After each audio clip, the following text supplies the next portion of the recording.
LDF-നെ അങ്ങനെ ഈ നിയമസഭാ തെരഞ്ഞെടുപ്പിലും പിണറായി തന്നെ നയിക്കുമെന്നാണ് CPIM general secretary MA baby പറയുന്നത്. പോളിറ്റ് ബ്യൂറോ തീരുമാനം വിശദീകരിക്കുകയായിരുന്നു MA ബേബി. അടുത്ത് ഇനി ആരൊക്കെ മത്സരിക്കും, ആർക്കെങ്കിലും ഇളവുണ്ടോ തുടങ്ങിയ കാര്യങ്ങളൊക്കെ ഇനി വരും ദിവസങ്ങളിലും അറിയാമെന്നും പറയുന്നുണ്ട്. തിരഞ്ഞെടുപ്പിൽ പിണറായി വിജയൻ പ്രചാരണം നയിക്കും, ആരൊക്കെ മത്സരിക്കുമെന്നത് 4 ദിവസം കൊണ്ട് അറിയാമെന്നാണ് ഇന്ന് ഡൽഹിയിൽ ചേർന്ന PB യോഗത്തിനു ശേഷം MA ബേബി മാധ്യമങ്ങളെ കണ്ടപ്പോൾ പറഞ്ഞത്. നമുക്ക് ആ പ്രതികരണം കേൾക്കാം. CPIM or the LDF used to declare our chief ministerial candidate. You see, we have declared that who would lead the election campaign in the coming elections in Kerala. That is the present chief minister and Politburo member from the Pinarayi Vijayan. Sujith ചന്ദ്രൻ വിവരങ്ങളുമായി ചേർന്നു. സുജിത്ത്, അപ്പോൾ നിയമസഭാ തിരഞ്ഞെടുപ്പിലും captain Pinarayi തന്നെ? അതെ സേതു, ആ കാര്യത്തിലൊരു തീരുമാനമായിരിക്കുകയാണ്. നേരത്തെ തന്നെ പറഞ്ഞു കേട്ട വിവരമാണെങ്കിലും പാർട്ടിയുടെ ഭാഗത്തു നിന്ന് ജനറൽ സെക്രട്ടറി തന്നെ അത് ഔദ്യോഗികമായി സ്ഥിരീകരിച്ചിരിക്കുന്നു. അതായത് ഒരു മുഖ്യമന്ത്രി സ്ഥാനാർത്ഥിയെ മുന്നോട്ട് വയ്ക്കുന്ന പതിവ് ഏതായാലും CPIM-നില്ല, ഇടതുപക്ഷത്തിനില്ല. പക്ഷേ ഇലക്ഷൻ ക്യാമ്പയിൻ നയിക്കുക പിണറായി വിജയനായിരിക്കും. ഇപ്പോൾ കഴിഞ്ഞ ഇലക്ഷൻ ക്യാമ്പയിൻ്റെ സ്റ്റാർ ക്യാമ്പയിനറായിരുന്നത് VS അച്യുതാനന്ദൻ ആയിരുന്നതുപോലെ ഈ തെരഞ്ഞെടുപ്പിനെ നയിക്കുക, CPIM-നെ നയിക്കുക, ഇടതുപക്ഷത്തെ നയിക്കുക പിണറായി വിജയൻ തന്നെയായിരിക്കുമെന്ന് പാർട്ടി ജനറൽ സെക്രട്ടറി ഔദ്യോഗികമായി വ്യക്തമാക്കിയിരിക്കുന്നു. PB എടുത്ത തീരുമാനം അദ്ദേഹം അറിയിച്ചിരിക്കുന്നു. പക്ഷേ CPIM-ന്റെ രീതി അനുസരിച്ച് മുഖ്യമന്ത്രി സ്ഥാനാർത്ഥി എന്ന രീതിയിൽ അദ്ദേഹത്തെ അവതരിപ്പിക്കുന്നില്ല എന്ന് മാത്രം.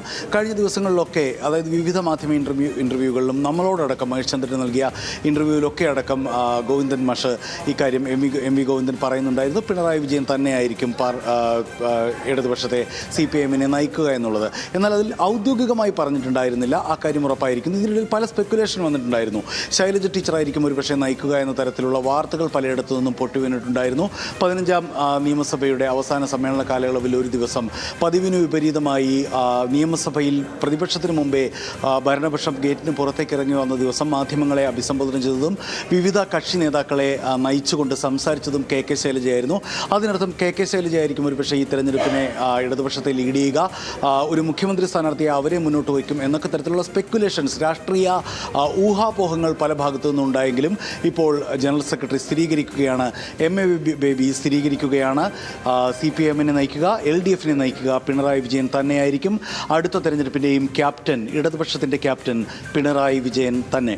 സുജിത്ത്, ഇനിയിപ്പം മറ്റുള്ളവരുടെ കാര്യത്തിലുമൊക്കെ തീരുമാനം പറയണം. ഇനി ആർക്കൊക്കെ ഇക്കാര്യത്തിൽ ഇളവുണ്ട്? കാരണം KK ശൈലജ അടക്കമുള്ള ആളുകൾ ഈ തിരഞ്ഞെടുപ്പിൽ ഉണ്ടാകുമോ ഇല്ലയോ എന്നുള്ളത്. കാരണം 5 ടൈമൊക്കെ പൂർത്തിയായി. ഇനിയിപ്പം മട്ടന്നൂരിൽ KK ശൈലജ വരുമോ ഇല്ലയോ തുടങ്ങിയ ചർച്ചകളൊക്കെ നടക്കുന്നുണ്ട്. KK ശൈലജ അതിൽ നിലപാട് അറിയിച്ചതായും ഒക്കെ പറഞ്ഞു കേൾക്കുന്നു. അപ്പോൾ ഇതിലുമൊക്കെ ഇനി ഒരു തീരുമാനം എപ്പോഴായിരിക്കും ഒഫീഷ്യലി ഉണ്ടാവുക സുചന്ദ്രൻ?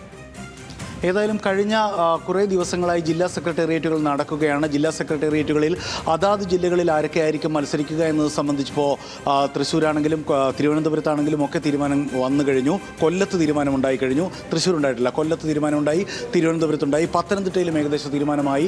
ഇത് ഈ മിക്ക ജില്ലാ സെക്രട്ടേറിയറ്റ് യോഗങ്ങളിലും സംസ്ഥാന സെക്രട്ടറി നേരിട്ട് പങ്കെടുക്കുന്നുണ്ടായിരുന്നു. സിറ്റിംഗ് MLA-മാർ മിക്കവരും മത്സരിക്കും എന്ന് തന്നെയാണ് തീരുമാനം. 2 ടൈം വ്യവസ്ഥയിൽ നിന്ന് ആദ്യം സമ്മേളനം ഇളവ് കൊടുത്തത് പിണറായി വിജയനാണെങ്കിലും അതിനുശേഷം വിജയസാധ്യത പരിഗണിച്ച് ഒട്ടുമിക്ക MLA-മാരും മത്സരിക്കുമെന്നുള്ള കാര്യത്തിൽ ഏതാണ്ട് ഉറപ്പായി കഴിഞ്ഞു. അതിലിപ്പോൾ M മുകേഷ് അടക്കം 1-2 പേരുടെ കാര്യത്തിൽ അനാരോഗ്യമൊക്കെ ഉള്ളവരുടെ കാര്യത്തിൽ മാത്രമാണ് ഒരു വ്യത്യാസമുള്ളത്. MM മണി അടക്കം മത്സരിക്കുമെന്നുള്ള വിവരമാണ് പുറത്തു വരുന്നത്. പക്ഷേ MV ഗോവിന്ദൻ, അദ്ദേഹത്തിന് വലിയ സംഘടനാ ചുമതലയുണ്ട്, സംസ്ഥാന സെക്രട്ടറി ആയതുകൊണ്ട് തന്നെ അദ്ദേഹം മത്സരിക്കില്ല എന്നാണ് അറിയുന്നത്. അതേപോലെ KK ശൈലജയുടെ സ്ഥാനാർത്ഥിത്വത്തിലും ഒരു അന്തിമ തീരുമാനം ഏതായാലും പാർട്ടിയുടെ ഭാഗത്തു നിന്നുണ്ടായിട്ടില്ല. KK ശൈലജയ്ക്ക് മത്സരിക്കാൻ താല്പര്യമുണ്ടെന്ന് മട്ടന്നൂരിൽ തന്നെ ആയിരിക്കുമോ എന്നുള്ള കാര്യത്തിൽ ഉറപ്പില്ല. പിണറായി വിജയൻ ഏതായാലും മത്സരിക്കുക ധർമ്മടത്ത് തന്നെയായിരിക്കും എന്നുള്ള കാര്യം ഉറപ്പാണ്. ഭൂരിപക്ഷം MLA-മാർ മത്സരിക്കും എന്ന് CPIM തീരുമാനിക്കാൻ കാരണം ഒരു ഭരണവിരുദ്ധ വികാരം സംസ്ഥാനത്ത് നിലനിൽക്കുന്നുണ്ട് എന്നുള്ള കാര്യം ഏറെക്കുറെ പാർട്ടിയും അതിൻ്റെ ഉള്ളിൽ അംഗീകരിക്കുന്നുണ്ട്. പക്ഷേ MLA-മാർക്കെതിരെ പൊതുവെ ഭരണവിരുദ്ധ വികാരമില്ല, MLA-മാർക്കെതിരെ ആൻറ്റി ഇൻകംബൻസി ഇല്ല, വിജയസാധ്യത, അതായത് സീറ്റുകൾ നിലനിർത്താൻ നിലനിർത്തണമെങ്കിൽ MLA-മാരെ തന്നെ വീണ്ടും കളത്തിലിറക്കണം എന്ന് പാർട്ടി ഏറെക്കുറെ ഉറപ്പിച്ചിട്ടുണ്ട്. ബാക്കി തീരുമാനങ്ങളൊക്കെ ഒരു 3-4 ദിവസത്തിനുള്ളിൽ പുറത്തേക്ക് വരുമെന്നാണ് ഇപ്പോൾ പുറത്തേക്ക് വരുന്ന വിവരം. സേതു, സുജിത്ത്, ഇന്നിപ്പോ ഈ MA ബേബി പറയുന്ന അനുസരിച്ച് 2 ടേമിൽ കൂടുതൽ പേർക്ക് ഇളവ് നൽകുമെന്നൊരു സൂചനയാണ് MA ബേബിയുടെ വാക്കുകൾ കേൾക്കുമ്പോൾ മനസ്സിലാക്കുന്ന ഒരു കാര്യം. അതിനൊപ്പം തന്നെ കൂടുതൽ യുവാക്കളും സ്ത്രീകളും ഇത്തവണ മത്സരരംഗത്തുണ്ടാകുമെന്നൊരു സൂചന കൂടി MA ബേബി നൽകുന്നുണ്ട്. പ്രതീക്ഷാർഹമാണ്. തീർച്ചയായിട്ടും. കാര്യം കഴിഞ്ഞ തെരഞ്ഞെടുപ്പിൽ, അതായത് 2ാം പിണറായി സർക്കാരിൻ്റെ തുടക്കത്തിലായിരുന്നു, അതിൻ്റെ മന്ത്രിസഭാ രൂപീകരണ സമയത്തായിരുന്നു വലിയ ചില മാറ്റങ്ങൾ, ഘടനാപരമായ ചില മാറ്റങ്ങൾ സംഘടനാ തലത്തിൽ CPIM കൊണ്ടുവന്നത്. അത് തുടർച്ചയായി 2ാമത്തെ ഭരണം കിട്ടുന്നു, ആ ഒരു കോൺഫിഡൻസ് കയ്യിലുണ്ട്. ഇനി 5 വർഷത്തേക്ക് പുതിയൊരു ടീമിനെ പരീക്ഷിക്കേണ്ടതുണ്ട് എന്ന ഒക്കെ തരത്തിൽ മന്ത്രിസഭയെ, ക്യാബിനറ്റിനെ പൂർണ്ണമായി മാറ്റി പുതിയ മന്ത്രിമാരെ കൊണ്ടുവന്നു. അതിൽ ഏറെ പേരും വിജയിച്ചു എന്ന് വേണമെങ്കിൽ പറയാം. ചില പരീക്ഷണങ്ങൾ പരാജയമായിട്ടുണ്ട്, അല്ലെങ്കിൽ വേണ്ടത്ര വിജയിച്ചിട്ടില്ല എന്നൊക്കെ CPIM ഇപ്പോൾ വിലയിരുത്തുന്നുണ്ട്. പക്ഷേ അത്തരം പരീക്ഷണങ്ങൾക്കൊന്നും ഇപ്പോഴത്തെ ഒരു സാഹചര്യത്തിൽ CPIM തയ്യാറാകുന്നില്ല. കാരണം 3ാമതും ഭരണം ഏതുവിധവും ഉറപ്പിക്കുക, ഏതുവിധവും 70 സീറ്റുകളിന് മുകളിൽ നേടി അധികാരത്തിലെത്തുക, അതേസമയത്ത് തന്നെ കഴിഞ്ഞ കുറേ തെരഞ്ഞെടുപ്പുകളിലും ഉപതെരഞ്ഞെടുപ്പുകളിലും ഒക്കെയായി നേരിടുന്ന തിരിച്ചടികൾ, ഇലക്ട്രൽ തിരിച്ചടികൾ അവിടെ നിലനിൽക്കുന്നുണ്ട്.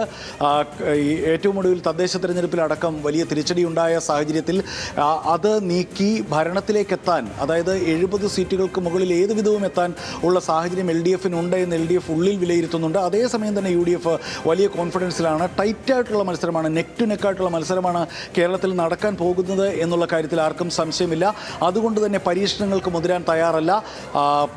പരിചിതരെ തന്നെ, പരിചിതരെ തന്നെ, ജനങ്ങൾക്കിടയിൽ അടയാളപ്പെട്ടവരെ തന്നെ രംഗത്തിറക്കുക എന്നുള്ള ടാക്ടിക്സ് തന്നെയായിരിക്കും CPIM ഇത്തവണ എടുക്കുക എന്നുള്ള കാര്യം ഉറപ്പായിരുന്നു. 2 ടേം എന്നുള്ള പഴയ ഒരു നിയന്ത്രണം മാറ്റിവെച്ചിട്ട് ഈ ഇരു ടേം വ്യവസ്ഥയിൽ ഇളവ് ആദ്യം പിണറായി വിജയന്, ക്യാപ്റ്റന് നൽകാൻ തീരുമാനിച്ചിരുന്നു. അത് ഏറെക്കുറെ കഴിഞ്ഞ തവണ ഉറപ്പിച്ചതുമാണ്. എന്നാൽ ഇപ്പോൾ തദ്ദേശ തെരഞ്ഞെടുപ്പ് കഴിഞ്ഞ സാഹചര്യത്തിൽ ഒട്ടുമിക്ക MLA-മാർക്കും, അതായത് നിലവിൽ മന്ത്രിമാരായവർക്കടക്കം 2-3 ടൈം മത്സരിച്ചവരായിരുന്നു. അതിപ്പോൾ ഈവൻ കായംകുളത്തെ പ്രതിഭാഹരിയുടെയൊക്കെ കാര്യത്തിലാണെങ്കിൽ പോലും ഒരു തട്ട് താഴെ, ഒരു സെക്കൻഡ് ടയറിൽ നിൽക്കുന്ന ആൾക്കാരെ പോലും വിജയസാധ്യത മാത്രം പരിഗണിക്കുക എന്നതാണ് CPIM ഇപ്പോൾ തീരുമാനിച്ചിരിക്കുന്നത്.